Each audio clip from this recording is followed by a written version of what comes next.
Então, o grande desafio é reconciliar-nos com as nossas próprias divergências internas, porque à medida que nos reconciliamos com a nossa sombra, aquilo que desconhecíamos em nós passa a ser mais fácil de lidar com o outro. Lógico, se eu começo a olhar para dentro e ver que eu tenho ainda conteúdos sombrios, conteúdos que não são legais, que eu tenho ainda fragilidades, se eu começo a ver quais são os meus comportamentos que eu devo mudar para ser uma pessoa mais real, seguir a moralidade, seguir a ética, seguir aquilo que Jesus nos ensinou, eu preciso olhar para a minha sombra e aí eu identificando, conseguindo transformar no meu tempo, não no tempo que o outro me cobra, mas no meu tempo, trazendo para a consciência, nossa, seria mais legal se eu fosse assim. Nossa, primeira vez a gente ainda derrapa, na segunda, na terceira, na quarta a gente já mudou. Nem percebeu, porque já está na minha consciência. Então eu já estou consciente de que isso é que deve ser feito. E quando eu menos percebo, coisa acontece. E aí eu falo, nossa, mudei, que bom, né? E aquele comportamento passa a ser real. E eu não preciso mais de desculpas, de viver no desculpismo, porque aquilo já se transformou, já ressignificou no meu mundo psíquico, no meu mundo íntimo. Então é aquilo que eu realmente passo a ser, né? E fica mais fácil lidar com o outro, porque eu não vou projetar. Eu não vou ver no outro, eu não vou julgar o outro, porque eu já estou realizada e completa. Então, se eu reconheço minhas próprias limitações, também reconheço as minhas fragilidades, que fazem parte do meu ser.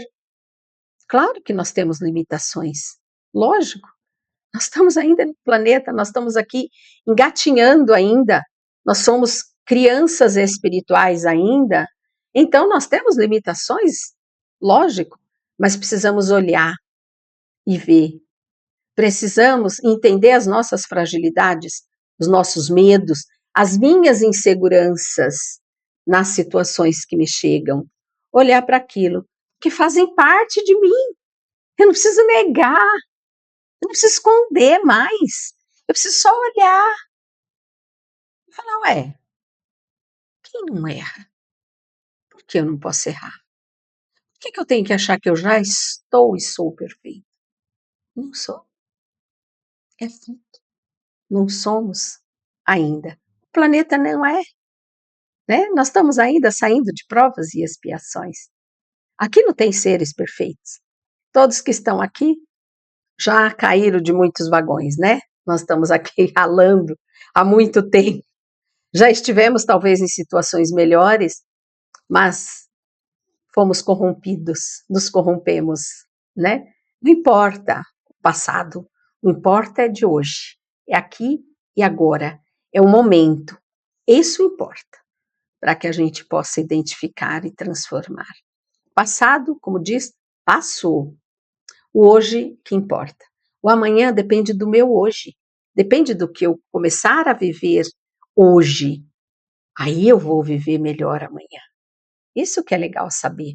Então, a consciência adquirida, a perfeita identificação do conhecer, do fazer, do saber, do amar, faculta a ampliação das próprias possibilidades para penetrarmos em dimensões metafísicas, alçar voos maiores. Quanto mais eu me conheço, mais eu me liberto. Quanto mais eu conheço as situações, eu conheço o todo, eu conheço o processo evolutivo da humanidade, eu conheço os estágios de evolução, eu conheço o que está na consciência, qual é o mecanismo. Quanto mais eu desbravo este mundo psíquico, que faz parte do meu acabouço como espírito imortal, mas eu amplio as minhas possibilidades de crescimento, né? Então é muito importante o autoconhecimento, o autodescobrimento, mas o conhecimento. o conhecimento das coisas, de como funciona, né? Tudo isso é importante para a nossa maturidade espiritual, para o nosso crescer, para darmos saltos, para alçarmos voos maiores e não ficarmos apegados, não ficarmos com aquelas bolas puxando, andando ali, que nem um robô, né?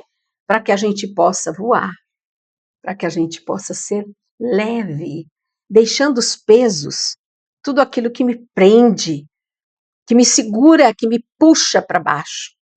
E aí sim, eu alço um voo maior, passando por essas dimensões mais amplas. Então, quando alguém diz a uma pessoa que não tem consciência, aquela pessoa lá não tem consciência, referindo-se a algum ato, alguma situação, ou a pessoa mesmo diz, nossa, aquela lá tem muita consciência. A verdade é que todos temos consciência, todos, lógico. Todos nós temos consciência. Tudo que eu sei de mim está na minha consciência. Então, se está na minha consciência, então eu não estou esquizofrênica, eu não estou achando que eu sou cadeira, né? Eu não estou doente psicologicamente falando, então eu tenho consciência. Mas não é uma consciência adquirida, é apenas uma instância. Então, tudo, o ego que comanda a consciência, lembra? Nós já falamos sobre isso. O ego é o porteiro da consciência. Então, tudo que está no meu inconsciente passa pelo ego para entrar na consciência, não é verdade? Então, este processo se faz, então, enquanto uma instância, ali todo mundo tem. Mas, quando a pessoa já tem uma consciência adquirida, é uma maturidade espiritual, ela já conhece muitas mais coisas, ela já venceu muitas prisões pessoais, ela já alçou voo maior, ela fica em termos de níveis espirituais, de níveis de consciência que vai, quanto mais eu vou adquirindo, quanto mais eu vou tendo consciência das coisas, responsabilidade, ética, pensar não é mais só no eu egóico, mas no nós, nas minhas escolhas, na minha vida. Eu vou fazer uma escolha hoje, é bom para mim, ótimo, legal, vou ganhar mais, vou viver melhor, né? Mas é ético? É bom para o todo? Ou estou corrompendo alguma coisa? Então, quando eu começo a ser um ser consciente, eu já não faço escolhas mais só pensando em mim. As minhas escolhas entra o nós. Este é o processo. E é o processo de evolução do nosso planeta também. Então, o saber amar é saber discernir o amor enquanto polaridade do sentimento. Existem duas polaridades, cognitiva racional, cognitiva emocional. Porque o amor é um verbo e a gente tem que aprender a conjugar. A gente aprende. Começa lá no afeto, depois o amor infantil, aquele amor posse, né? Que é meu, é eu. Se não for meu, não é mais de ninguém, aquele apego. Depois é um amor juvenil. Aquele só do ciúminho, né? Aquele ciúme, aquela coisinha pouca que vai indo. O amor já caminhando ali para o juvenil. E um amor maduro, que é libertador. Então, nestas polaridades, nós vamos entender a cognitiva racional é a que sabe discernir o amor enquanto sentimento. Algo profundo, algo que estabelecermos uma correlação mais profunda com o outro e que nós mesmos quando sentimos. Porque já não é mais uma emoção, não é mais um afeto. A gente já canaliza ele. Canaliza para o lado o quê? Positivo. Porque se é amor, é positivo. Não é verdade? Se a gente for pensar racionalmente. Nem sempre, porque muitas pessoas pensam que é positivo e canaliza para um lado destrutivo, como eu estou acabando de falar. Aquele amor é meu.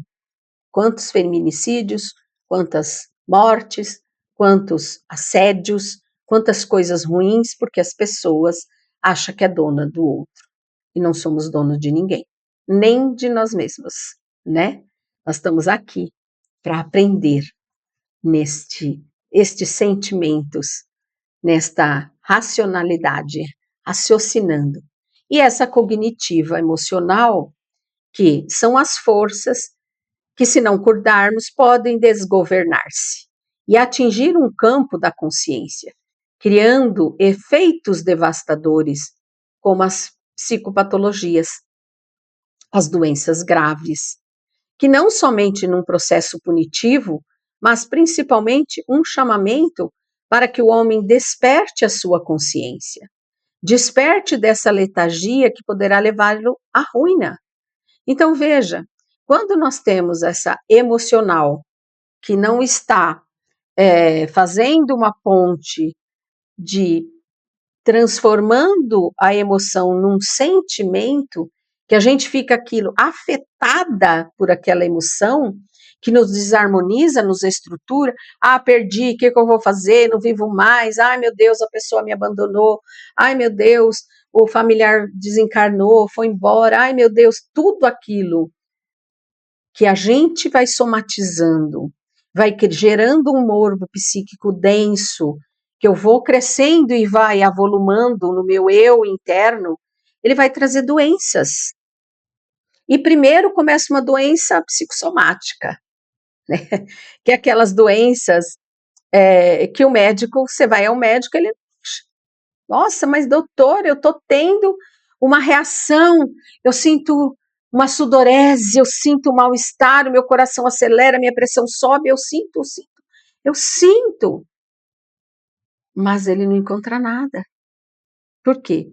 Porque são estas psicopatologias que está me afetando de uma maneira, de uma desregulação emocional, né?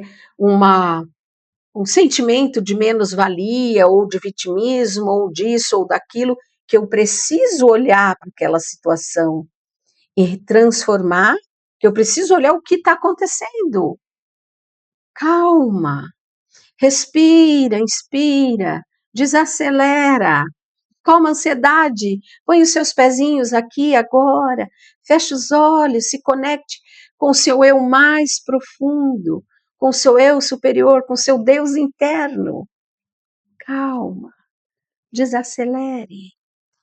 Aí sim, eu vou trazer para a minha consciência e despertar desta letargia, destas coisas que me puxam para baixo e que faz com que toma conta de mim e que eu fique totalmente desequilibrada, desarmonizada, ansiosa, depressiva e tudo mais, né? E que vai nos levar, sim, à ruína. Então, a consciência não é inteligência no sentido mental, mas a capacidade de estabelecer parâmetros para entender o bem e o mal. Optando pelo primeiro, seguindo a diretriz do equilíbrio, das possibilidades latentes, desenvolvendo os recursos atuais em favor do vir a ser.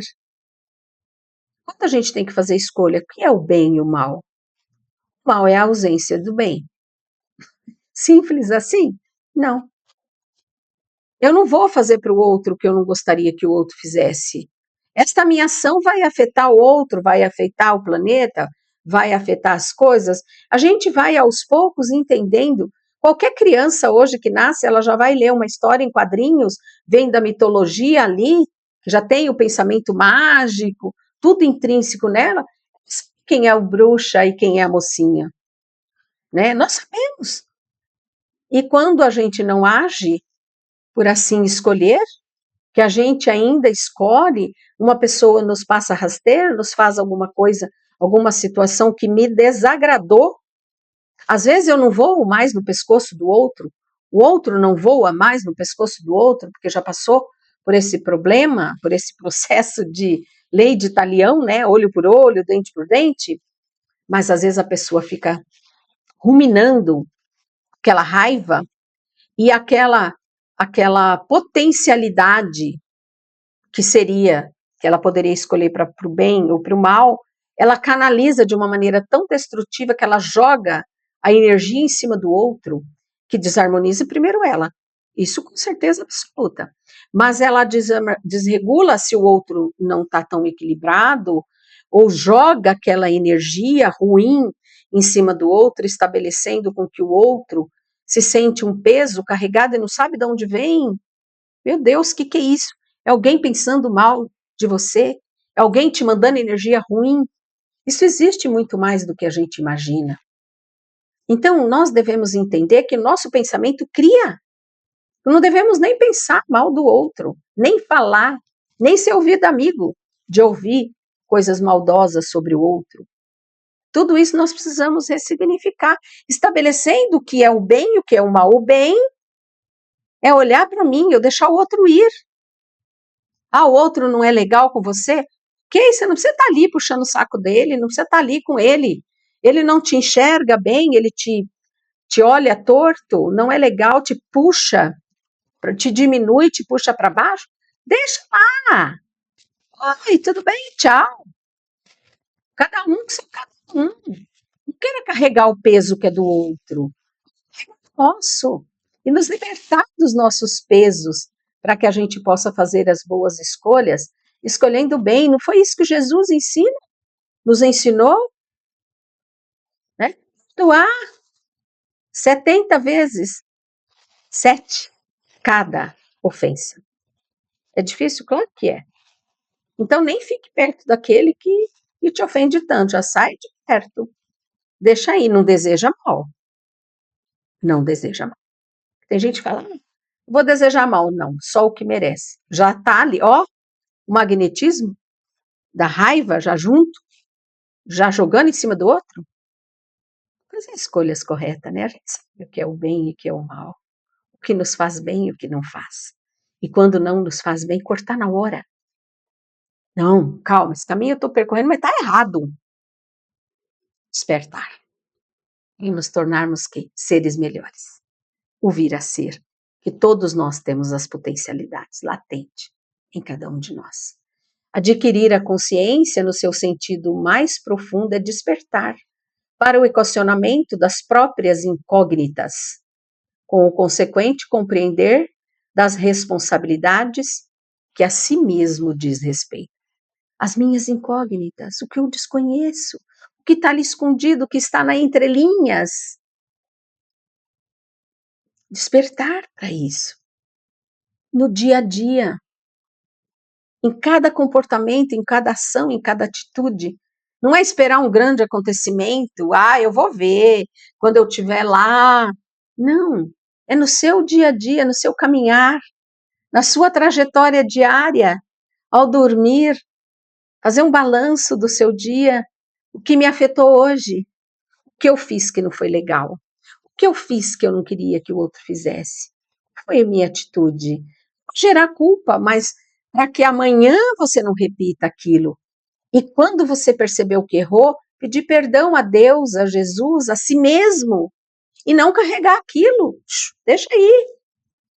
Amanhã não farei de novo, porque eu tenho consciência que está errado, que eu preciso fazer as boas escolhas, porque só vou ter lucro em ser melhor. Então, estas responsabilidades, quando eu entendo, eu começo o quê? A entender que é minha, diz respeito a mim, não é o outro. E a gente joga sempre alguém é culpado. Sempre, aquela pessoa, você não sabe o que ela fez. Será? Será que não sou eu com o meu vitimismo? Será que não sou eu que esperei que o outro fosse tanta coisa assim que ele não era? O outro só oferece para nós o que ele tem. Não adianta a gente querer esperar algo além, algo maior. Ele vai dar o que é dele. Então tem pessoas que só dá mau humor, né? Que só tá sempre de carranca. Tá sempre, né? Falando um pouco. Calma, é dele, não é seu. Não vista. Não traga para você. Não carregue o peso do outro. Carregar só nós. Aquilo que nos diz respeito para que a gente possa mudar. Então a mente é capaz de reconhecer pela razão os próprios erros, nos quais se apoia e corrigi-los. A preguiça de pensar é a responsável pela limitação do discernimento e da razão. Olha o que a Joana nos diz, vou repetir. A mente é capaz de reconhecer pela razão os próprios erros. É capaz de reconhecer. Nos quais se apoia e pode corrigi-los. Sim, corrigir os erros. as suas limitações.